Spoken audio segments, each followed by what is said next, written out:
Selamat pagi, siang, dan sore Sobat Raka dimanapun berada.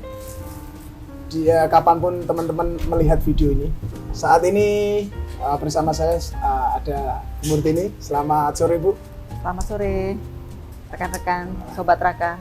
Jadi di tengah kesibukan Bu Murtini yang begitu padat, sore ini tim PLI mendapatkan kemewahan untuk ngobrol-ngobrol dengan Bu Murtini, dan tema utamanya adalah PUG, pengarus utamaan gender Bu di Kementerian Keuangan. Dekat dibuat kelihatan Ibu tegang sekali, santai Bu. Sebelum kita menginjak ke sana, Sobat Raka semuanya, kita seperti layaknya sebuah podcast Bu ya. Kita perkenalan dulu. Mohon izin diperkenalkan Bu Murtini lahir di mana dan kapan gitu. Perkenalkan Sobat Raka sekalian, nama saya Murtini. Saya lahir 41 tahun yang lalu, tepatnya di kota Ngawi. Ngawi itu di Jawa Timur Sobat Raka ya. Jadi kalau Pacitan punya Pak SBY, Blitar punya Pak Bung Karno, Ngawi punya Murtini. Jadi orang Ngawi pasti kalau teman-teman punya kesempatan main ke Ngawi, tanya, Bu Murtini, itu dari daerah kamu? Sudah itu ya. Nah ini saya kembali dulu Bu ke ini. Jadi Bu Murtini lahir 41 tahun yang lalu, 41 tahun lalu di Ngawi. Boleh diceritakan SD-nya di mana Bu?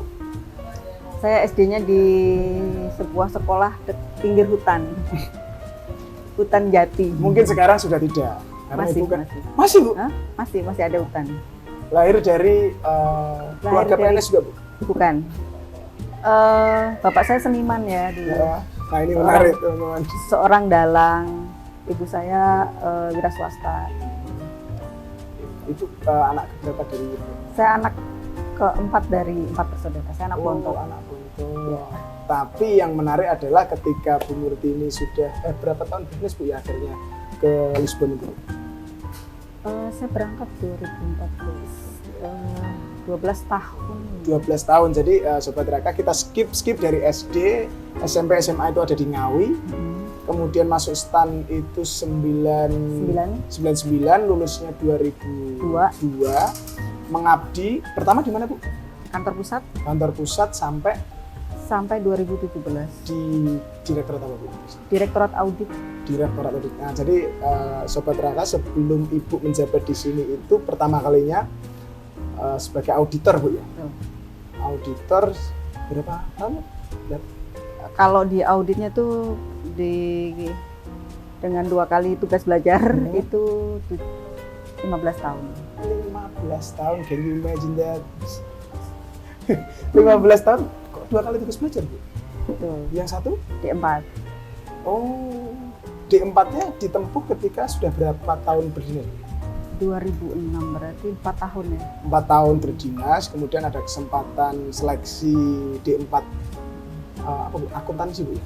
Akuntansi, Bu Murtini ikut, terus kemudian di 2012 saya ikut tes beasiswa, kemudian berangkat kuliah itu mulai 2013. Kalau boleh tahu Sobat Raka Bu, kuliahnya di universitas apa?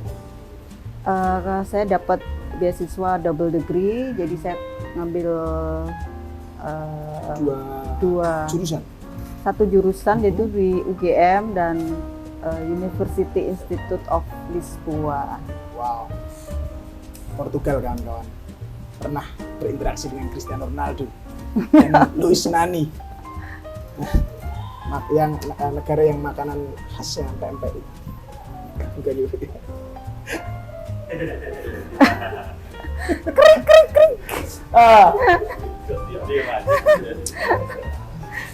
Aduh, saya kehilangan. Akhirnya lulus 2000 dari berarti berangkat 2014, 2016 Bu ya. Balik lagi ke sini, terus kemudian di KPPC Kasih sebagai Kasubsi Administrasi dan Penerimaan Jaminan. Biasa. Nah, kita sedikit aja flashback, Bu. Apa yang Bu Murti ini paling ingat momen ketika SD sampai SMA di Ngawi? SD sampai SMA. Yang sampai sekarang tidak pernah Ibu alami lagi. Saya kasih clue nih Bu, kalau saya kasih contohnya, kalau saya itu, saya nggak, kan karena saya lahir dan besar di Tuban, Jawa Timur yang dekat juga dengan Ngawi, saya itu nggak pernah mendapatkan sensasi makan nasi yang dibungkus daun jati yang ada merah-merahnya itu sampai sekarang menimbulkan sensasi yang aneh di saya, dan saya suka itu gitu. Tapi saya nggak mendapatkan sensasi itu di tempat lain. Kalau Ibu apa? Apa ya? Makan ini kayaknya urap. Kalau orang Jawa itu apa ya? Terancam. Makan terancam dari daun beluntas. Tidak aman. Terancam, Pak. Makan terancam. Itu nggak ada di tempat lain. Budi kan catering makan siang kita kan sering beda ya. Kayaknya ada yang beda gitu ya. Ingredientnya mungkin ada yang beda. Dengan tangan yang kurang higienis. Mungkin rasanya jadi beda. Ya itu bikinan ibu saya ya. Malah jadi ofensif ya. itu memorable ya. Comfort food gitu ya. Bahkan tapi waktu di Lisbon tidak pernah merindukan itu. Enggak sih. Karena saya waktu dulu awal-awal di dinas di Tarakan itu, saya sampai minta orang tua saya datang waktu anak saya lahir, bawa daun jati, terus nasi dari rice cooker saya masukin situ, saya bungkus, seringnya saya makan gitu. Saya merasa absurd gitu, cuman saya akan mengenang itu sebagai sesuatu yang baik. Jadi Bu Murti ini definitif menjadi KSPU BC Palangkaraya sejak kapan?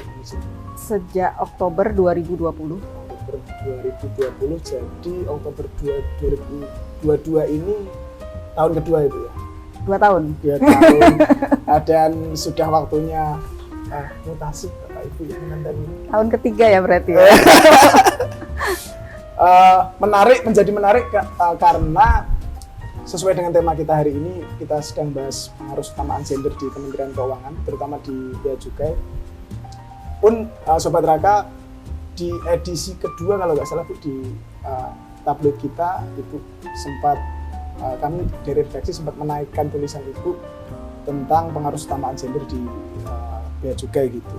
Ada beberapa hal yang pengen saya tanyakan dan agar menjadi informasi juga untuk teman-teman penonton podcast kita gitu Bu.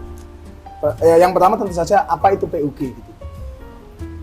Jadi PUG itu sebuah strategi untuk menghadirkan perspektif gender dalam rangkaian kebijakan, peraturan dan apa yang lain, agar setiap gender itu mendapatkan APKM itu ya, akses, peluang, kontrol dan manfaat dari pembangunan.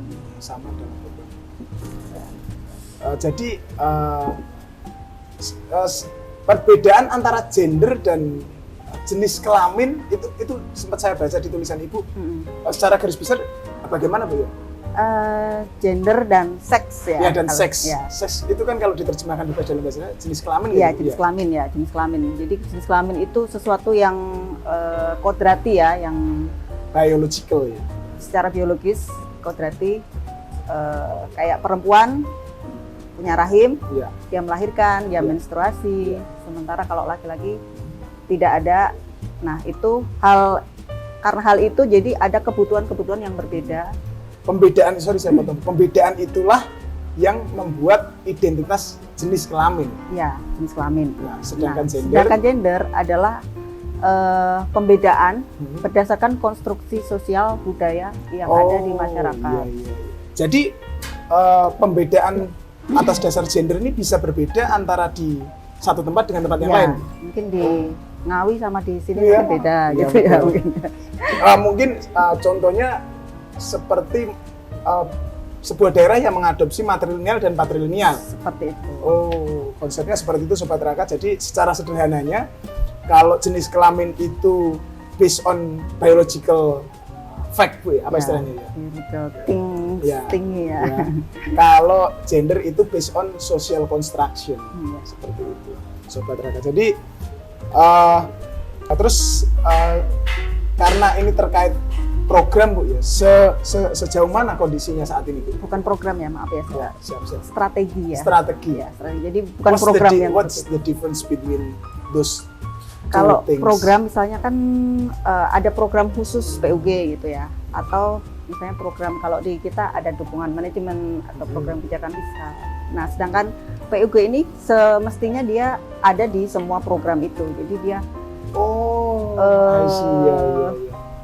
perspektif gender itu diterapkan di semua program. Semua program. Makanya dia strategi. Ya. Jadi dia lebih harus bisa masuk ke semua program itu tadi. Betul. Iya.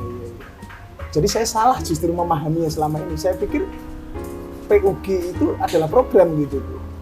Iya, Siap. salahnya situ ya. Baru 5 menit kita sudah dapat dagingnya kalau bahasanya ini teman-teman ya. Tentu saja sebelum mengarah lebih jauh nih, Bu, ya. Secara garis besar PUG ini strateginya, goals-nya apa, Bu? Itu tadi goalnya setiap individu mendapatkan APKM tadi ya, yang sama. akses, peluang, kontrol dan manfaat yang ini, sama. Ini contekan saya, Sobat Raka, dari tulisannya Bu Murti ini saya kumpulkan. Terus ini yang pengen saya tanyakan sejak awal. Mengapa harus PUG? Mengapa harus PUG ya? Iya, mengapa yang dipilih adalah strategi PUG? Apa yang mendasarinya gitu? Apakah selama ini di institusi kita tidak seideal itu, gitu? Maka harus ada strateginya. Ya, karena gini ya, kita ada yang namanya ketidakadilan gender itu ya. Ketidakadilan gender itu terjadi dan itu sudah berlangsung mungkin ratusan atau ribuan tahun ya. Dengan adanya, jadi atas gender perempuan itu seakan tertinggal ya dalam itu diakui atau tidak ya, Bu, sedinai apapun kaum laki-laki gitu ya. Iya. Tapi kenyataannya memang yang berjalan seperti itu gitu. Ya, dan itu tidak itu sesuatu yang berlangsung sudah ribuan tahun dan itu tidak serta-merta gampang untuk dihilangkan ya. Jadi itulah kenapa harus ada strateginya. Maka lahirlah PUG. Ini berarti based on semacam strategi juga yang sudah diterapkan di luar berarti, Bu, dengan betul. Kita sebenarnya mengadopsi juga pemahaman PUG itu dari mungkin saya benarkan, Bu. Ini agak goyang-goyang, Sobat Raka. Bagaimana, Bu? Ya, mungkin mengadopsi dari bukan mengadopsi ya, kita seperti mereplikasi atau mengasimilasikan ya konsep PUG itu dari luar ke kita ya, ke budaya. Walaupun sebenarnya untuk PUG itu mungkin dari perspektif agama tertentu juga ada gitu, nggak melulu dari barat gitu ya. Saya masih ingat di medio awal 2000-an itu, Bu. Itu tuh ada isu emansipasi wanita. Bahkan Bang Haji Romai Rahmati nulis lagu judulnya Emansipasi Wanita gitu dan mendapat kritikan, termasuk di lagunya itu juga seperti itu. Terus belakangan seiring dengan isu PUG di internal itu, isu feminisme juga memang sedang santer nih di media sosial kita gitu. Bahkan ada media-media tertentu yang mendedikasikan untuk isu-isu feminisme gitu. Apakah ini sejalan dengan itu? Saya rasa tidak ya, karena kalau feminisme itu mungkin lebih merasa ini pendapat pribadi saya. Ibu, ya, emansipasi itu seperti perempuan tuh pengen haknya sama gitu ya. Sementara kalau PUG itu sebenarnya lebih luas dibandingkan hanya wanita dan laki-laki gitu ya. Iya. Jadi PUG itu tidak hanya laki-laki dan perempuan juga ya. Seharusnya PUG itu juga mengakomodir kebutuhan selain hanya wanita dan laki-laki gitu ya. Iya. Seperti misalnya ya kebutuhan bapak dan seorang laki-laki yang sudah berkeluarga dan yang masih bujang kan beda. Itu kalau di emansipasi atau feminisme itu harus dipukul rata, harus sama. Rata. Itu menurut pendapat saya. Gitu tapi kalau di PUG itu tidak seperti itu gitu ya. Jadi lebih ke adil yang sesungguhnya gitu. Kalau memang seorang ibu memang ketika sudah punya anak dan punya punya kebutuhan lah Bu ya saya bilang untuk menyusui, menyusui anaknya, itu juga harus diakomodir di program-program dari institusi gitu. Disitulah strategi PUG masuk. Strategi PUG masuk. Oh, jadi setiap orang kebutuhannya berbeda gitu ya. Baik, jadi summary-nya seperti itu Sobat Raka. Jadi karena PUG ini menarik buat saya, apalagi datangnya dari seorang yang menjelaskan itu seorang perempuan juga gitu Bu. Karena kalau saya sendiri yang memahami suka bias gitu.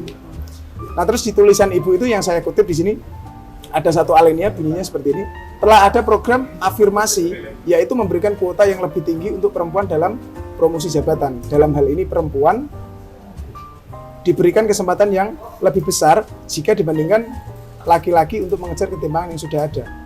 Mengapa harus lebih besar? Pertanyaan saya. Mungkin bukan lebih besar dari laki-laki ya. Sering mungkin itu ada salah redaksi mungkin ya. Lebih besar dibandingkan sebelumnya gitu ya. Karena itu tadi, sorry saya potong. Berarti itu ada hubungannya dengan yang sudah terjadi ribuan tahun tadi. Kesenjangannya sudah terjadi. Kalau tidak ada upaya untuk afirmasi, kapan tercapainya? Gitu. Jadi seperti itu Sobat Raka. Jadi Sobat Raka kalau memang concern dengan isu ini, karena ini memang menarik untuk masa depan institusi Bu ya, khususnya kaum teman-teman yang perempuan gitu, harus juga baca tulisan ibu tentang isu gender ini. Jadi perspektifnya jadi ketemu nih maksudnya gitu. Ketimpangannya sudah terjadi ribuan tahun. Kalau tidak ada afirmasi, ini tidak akan terkejar, dan strategi ini nihil belaka hasilnya kalau tidak seperti itu. Nah, ada tulisan ibu juga di sana, satu kalimat, sejarahnya 20 tahun lalu komposisi perempuan di DJBJ adalah 4 dari 75%. 75 artinya 5% kalau dipresentasikan. Saat ini sudah mencapai 17%. Menurut Ibu apakah ini sudah ideal? Atau ada ukuran idealnya nggak gitu? Apakah 50-50? Jadi seperti tadi ya, PUG itu kesempatan ya, APKM itu ya, akses, peluang, kesempatan, kontrol kontrol dan manfaat, sorry. Iya. Ya sebenarnya lebih ke memberikan peluang ya,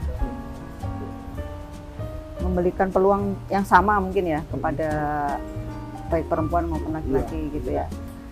Tetapi itu dikembalikan lagi kan kepada perempuan, laki-laki, kepada yang bersangkutan. Iya.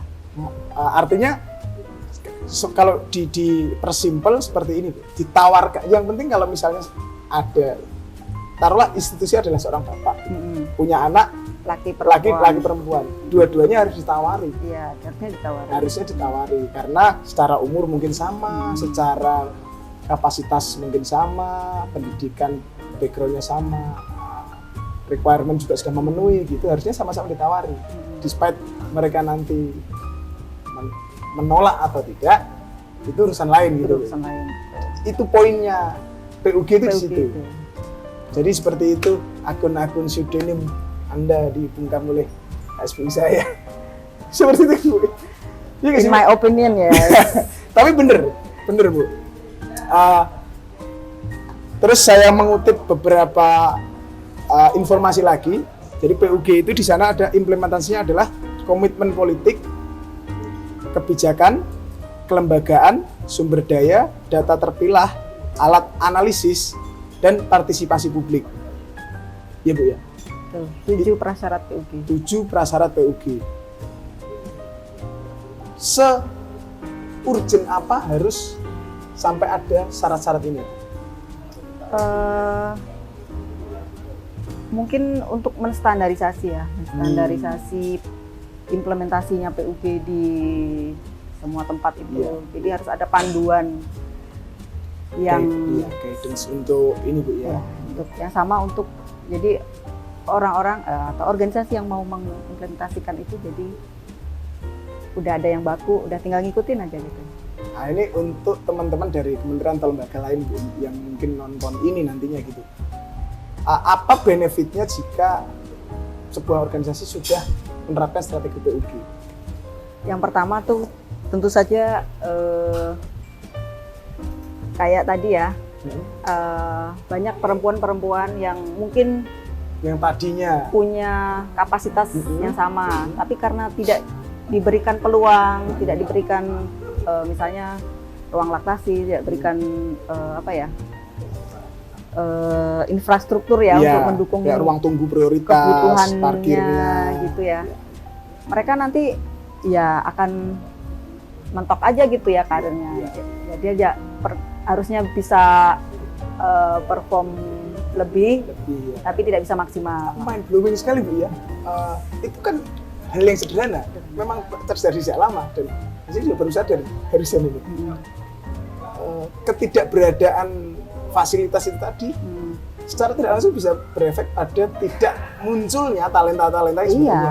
Iya, banyak yang tidak mau promosi atau banyak yang mungkin malah retire ya dari pekerjaan karena ternyata tidak terfasilitasi kebutuhannya dan dia lebih memilih untuk mengurus anaknya di rumah gitu. Itu satu mungkin ya. Yang kedua, bagi organisasi juga kalau terpenuhi karyawannya happy. Kalau karyawan happy dia bisa perform lebih performanya lebih maksimal. Betul. Gitu. Nah, gitu ya. Mungkin itu. Selain ya. Iya. Jadi teman-teman bisa menangkap esensi pembicaraan kita sore ini. Jadi bahwa PUG as a strategy is different with program dan beda dengan sudut pandang feminisme atau saya yang kurang tepat memahami feminisme itu bagaimana. Tapi saya sepakat feminisme yang ada di otak saya seperti itu gitu. Harus equal treatment gitu. Padahal kan setiap manusia punya kebutuhannya sendiri-sendiri. Dan standarisasi tadi itulah yang membedakan antara PUG dengan feminisme tadi. Bahkan teman-teman di SE3 MK 1/2018 Surat Edaran Menteri Keuangan itu responsif tentang penyediaan sarana kerja responsif gender dan peduli anak.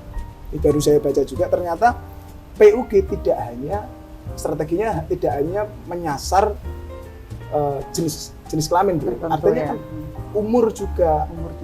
Terus disabilitas dan tidak normal dan disabel, jadi difabel, different ability. Jadi ini sebenarnya secara produk organisasi menurut saya brilian ternyata Bu.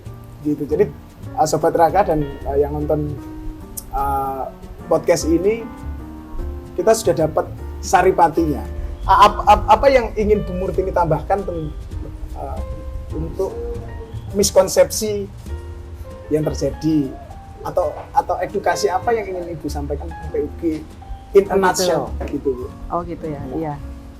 Ya tadi mungkin pemahaman banyak orang ya kalau PUG itu pengen lebih ke gender tertentu, lebih mengakomodir gender tertentu. Artinya tidak totally wrong. Itu untuk semua gender, setiap individu punya kebutuhan yang berbeda yang perlu difasilitasi dari kantor.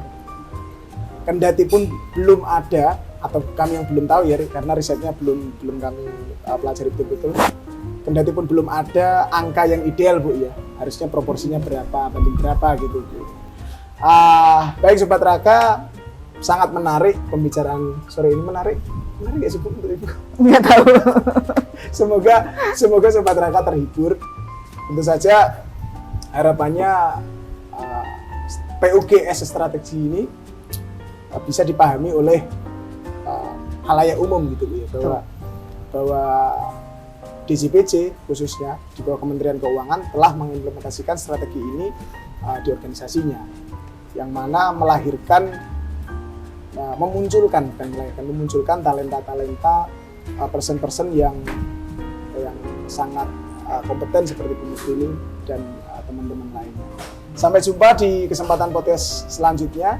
Jangan lupa nanti download BJ Palangkaraya Magazine edisi kelima yang akan terbit di bio Instagram. Terima kasih, sampai jumpa. Terima kasih Ibu. Sama-sama. Ibu.